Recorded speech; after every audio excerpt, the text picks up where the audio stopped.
requested that the seller install a fire-rated door between the garage and the house, and that it have auto closer capability.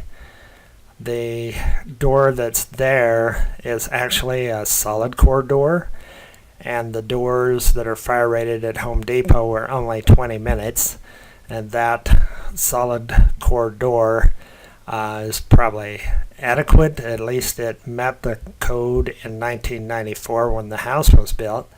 The seller is not willing to pay for a new door to be installed, but we have installed auto closing hinges, as you can see here, and those hinges are working pretty well. The top and bottom hinges are the new spring-loaded hinges that give you the auto closing effect. You use this little Allen wrench to adjust the tension on each hinge, and we put that Allen wrench in a drawer in the kitchen so that you'll be able to use it in the future. So now the garage door will close by itself anytime you go in and out.